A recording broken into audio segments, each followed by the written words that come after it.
సభ్యుడిగా ఉన్నాను అధ్యక్ష. 3 ఐఏఎస్ అధికారులను నన్ను సభ్యుడిగా ఆ కమిటీలో నియమించారు.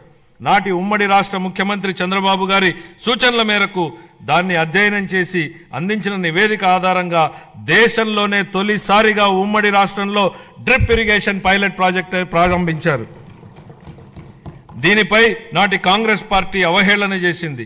ఆ తర్వాత డ్రిప్ ఇరిగేషన్ పై జాతీయ స్థాయిలో వేసిన టాస్క్ ఫోర్స్కు ఆయనే నేతృత్వం వహించారు. ఇవాళ డ్రిప్ లేని రాష్ట్రం లేదు, డ్రిప్ లేని పొలం లేదు. What Chandrababu Naidu thinks today the nation thinks tomorrow అనడానికి ఇంతకన్నా ఏం నిదర్శనం కావాలని అడుగుతున్నా అధ్యక్ష. ఇలాంటి డ్రిప్ ఇరిగేషన్ను గత ప్రభుత్వం పూర్తిగా నిర్లక్ష్యం చేసింది. కేంద్ర ప్రభుత్వం డ్రిప్ ఇరిగేషన్ పథకం కోసం విడుదల చేసిన 616 కోట్ల రూపాయలను దారి మళ్లించింది.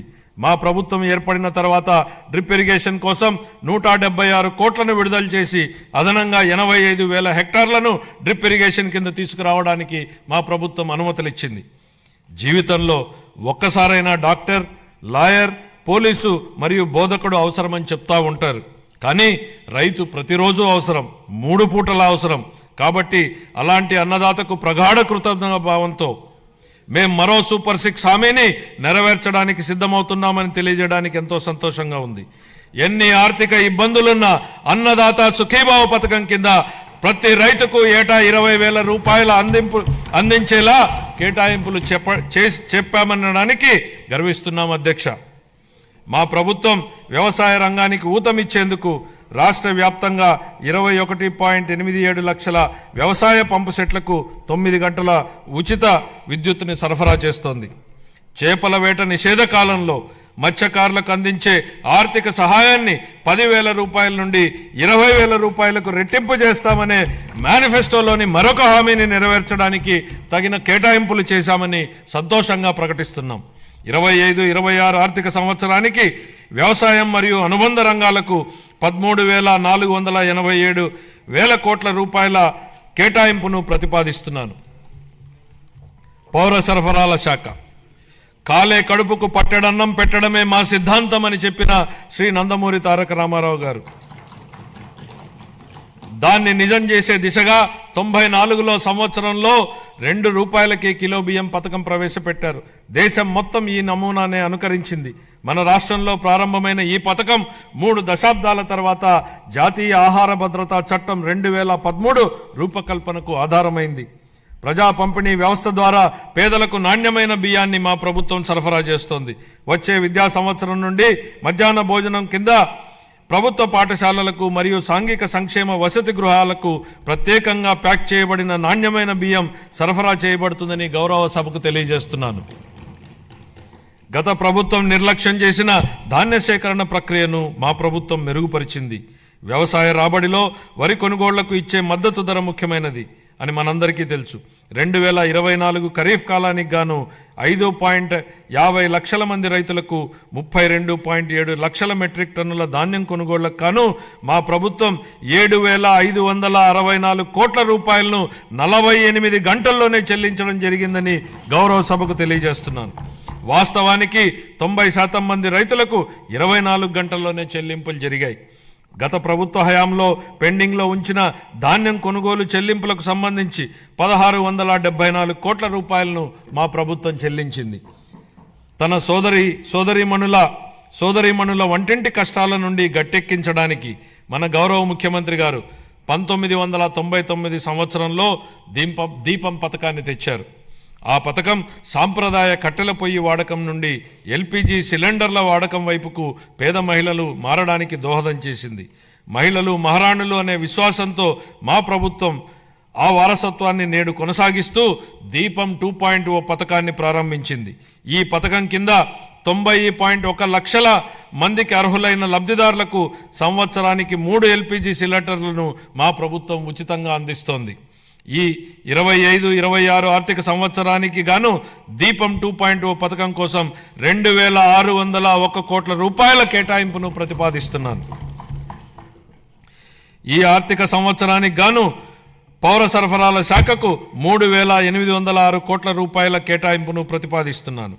సంక్షేమ రంగం ప్రజలకు సామాజిక సంక్షేమాన్ని అందించడమే అధికారం యొక్క ఏకైక విధి బెంజమిన్ డిస్రేలి అన్నారు. స్వర్ణాంధ్ర విజన్ 2047 లక్ష్యాలకు అనుగుణంగా మేనిఫెస్టోలో ఇచ్చిన మా హామీలను అమలు చేస్తూ బడుగు బలహీన వర్గాల సంక్షేమానికి మా ప్రభుత్వం పెద్దపీట వేస్తోంది. వృద్ధులను ఓటు బ్యాంకుగా పరిగణించకుండా వారి జీవితాలకు ఆసరా కల్పించడాన్ని మా ప్రభుత్వం ఒక సామాజిక బాధ్యతగా భావించి మన గౌరవ ముఖ్యమంత్రి గారు సామాజిక భద్రతను ఆర్థిక కోణంలో కాకుండా మానవతా దృక్పథంతో చూస్తూ లక్షల కుటుంబాలకు పెద్ద కొడుకుగా మారి 35 రూపాయలతో ప్రారంభమైన పింఛన్ను ఎన్టీఆర్ భరోసా పింఛన్ల పేరుతో ఇప్పుడు 4,000 రూపాయలకు పెంచడం జరిగింది. దేశంలోనే అత్యధిక సామాజిక భద్రతా పెన్షన్లు ఇస్తున్న రాష్ట్రం మన రాష్ట్రమే. మేనిఫెస్టోలో ఇచ్చిన హామీ మేరకు ఎన్టీఆర్ భరోసా పథకంలో భాగంగా మా ప్రభుత్వం పెన్షన్లను వివిధ విభాగాలలో 4,000 రూపాయల నుండి 15,000 రూపాయల వరకు లబ్ధిదారులకు అందిస్తూ నిజమైన సంక్షేమానికి ఆదర్శంగా నిలుస్తోంది. షెడ్యూల్ కులాలు మరియు తెగల విద్యార్థులకు విద్యా సామాజిక భద్రత మరియు ఆర్థిక సాధికారతలపై మా ప్రభుత్వం దృష్టి సారించి వారి కోసం ప్రీ మెట్రిక్ పోస్ట్ మెట్రిక్ ఉపకార వేతనాలను అందిస్తోంది.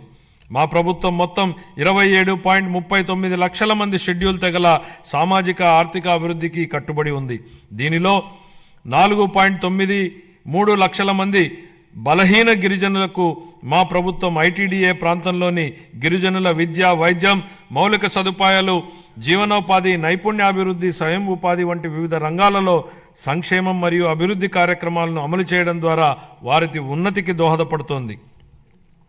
ఇమాంలు, మౌజన్లు గౌరవ వేతనంగా ఇవ్వవలసిన 90 కోట్ల రూపాయలను 1 సంవత్సరం పాటు గత ప్రభుత్వం చెల్లించలేదు. మా ప్రభుత్వం వచ్చిన తర్వాత వారికి గౌరవ వేతనాన్ని 15,000 రూపాయల చొప్పున చెల్లించాం. నిర్వీర్యమైన వక్ఫ్ బోర్డుని పునరుద్ధరించాం. మద్యం లైసెన్సుల్లో 10% కల్లు గీత కార్మికులకు కేటాయించడం జరిగింది. ధూపదీప నైవేద్యాలకు 10,000 మరియు అర్చకులకు కనీస గౌరవ వేతనాన్ని 15,000కు పెంచాం. ఇంతేకాకుండా పేదలపై భారాన్ని తగ్గించడానికి దారిద్ర్య రేఖకు దిగువనున్న ఎస్సీ ఎస్టీ కుటుంబాలకు నెలకు 200 యూనిట్ల ఉచిత విద్యుత్తును మా ప్రభుత్వం అందిస్తోంది.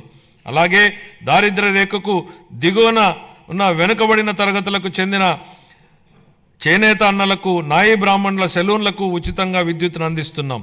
చేతి వృత్తులు, హస్త కళాకారులు, ఇతర సాంప్రదాయ వృత్తుల వారికి గతంలో అండగా నిలిచిన ఆదరణ పథకాన్ని పునఃప్రారంభిస్తున్నాం.